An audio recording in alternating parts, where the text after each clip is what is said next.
Hello everybody, this is Oliver Hines from metalunderground.com. I'm really happy to say we're with Svend from Danish up-and-comers Baest. Hey man. How you doing? Yeah, I'm great. Cool. Just arrived at the first venue today, so Yep. everyone's probably ready, and I see my lead singer coming out here. So you might want to join the interview. Maybe so. Is this your first time in the UK?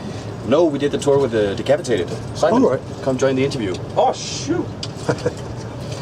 Yeah, we did the UK tour with Decapitated in January. Cool.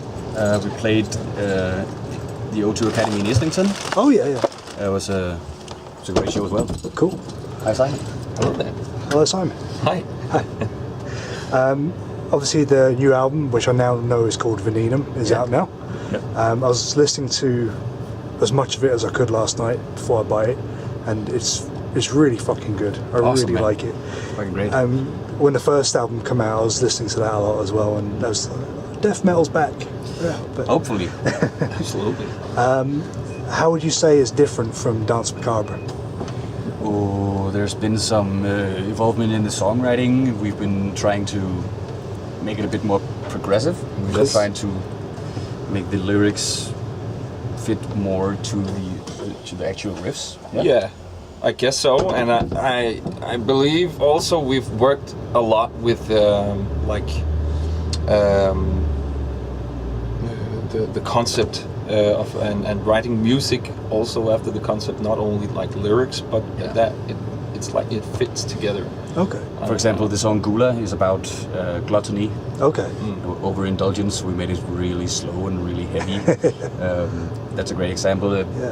Visual Lament, the first song, is about The whirlwind of lust. yeah. Yeah. So it's the circle of lust. So it has a hectic, a opening very riff. hectic or kind of swirling opening riff Yeah. as well. I mean, So, I noticed I listened to all different tracks, is they're all very different. yeah. Like you say, Gula being so slow and that, and that makes a lot more sense now that you describe the concept behind it, and that goes into the artwork as well. Yeah, the which concept is actually a continuation of the first Danse Macabre. 'Cause Okay. That's about the journey from life to death, and this is the journey through hell. Yeah. And what happens at the bottom of hell. Yeah. Actually, there's a book coming out, as well as a podcast where we've been working with a writer called Richard Galbraith from London. Actually, we wrote a novel. So it's coming out December, and the podcast, or like he's reading the book with actually original new music composed just for the book is coming out soon as well. So you can dig deeper into the concept. Yeah. And it's a short story, and there will be a podcast Yeah. added to as well. Cool. Is concepts something that you want to stick with for as long as Baest is around, or do you think there'll come a time when... As long as we feel comfortable with it. We've talked about Yeah. not having like strict concept before writing album number 3. Maybe just writing a bunch of riffs and listening to what it may sound like, instead of having Getting we had ideas. this concept idea of Venenum for a long time and Right. wrote towards it. But maybe this time the concept has to evolve around the songs. No. Yeah. We don't know yet. We're not allowed to start writing songs. No, it's Till- just till after the tour. But I think I've written 3 Yeah. by now, so sorry. No, it's okay. Yeah. You're doing good. Work too much. Yeah. But it's only a year since Danse Macabre come out. Yes. Like you say, it follows on concept-wise. Yeah. Was that the plan from the beginning, to have this almost like a companion piece come out so quickly afterwards? Or? Actually, the day we finished recording Danse Macabre, me and Lasse, like we are the main songwriters, Okay. we were walking to get some food to celebrate we were done, and we talked to like next album should be about like Inferno, right? Because we've ended an album by the gates of heaven, so why shouldn't we? We agreed right there, and then we had some songs written already, and it just continued. Went on tour, Yeah. recorded in between the 2 tours with Decapitated, and now it's out. Sweet. Yeah. I mean, it's so fucking good. Thanks, I wish I could put it more eloquently, but it's fucking brilliant. That's man. fucking perfect. Perfect. There seems to be a lot of interest in bands from Denmark at the moment. There's yourself, Mjørka, There's a great band called Convent coming up, which is like a death doom kind of thing. They're fucking awesome. What's in the water in Denmark at the moment to spur so many great up-and-coming metal bands? I think There's a lot of speed going on. a lot of speed. Not the drugs, No. maybe the drugs as well, but actually, we're kind of fast moving upwards Yeah. and really working hard, and I think other bands see this and do the same, and then we feel the pressure and see what other artists does. For example, Cabal from Copenhagen just booked a tour in the US, so we Yeah. fucking go to the US now. So everyone keeps inspiring each other and like having a nice kind of competition going on. Yeah. And I think it's very inspiring to be a part of, actually. Yeah. For a death metal guy, the scene in Copenhagen, like Killtown, is extremely inspiring because it's so fucking disgusting. Death metal coming out of Copenhagen right now, so... And I guess also Denmark has been like in the shadows of Norway and Sweden, but right now we're getting the spotlight that we deserve. Yeah. I guess so. At the moment. Yeah. And there's just a lot of good spirit and a good will in people to make an effort out of their work. Yeah, as well. work professionally. Work Try professionally, to do some sensible stuff. Yeah.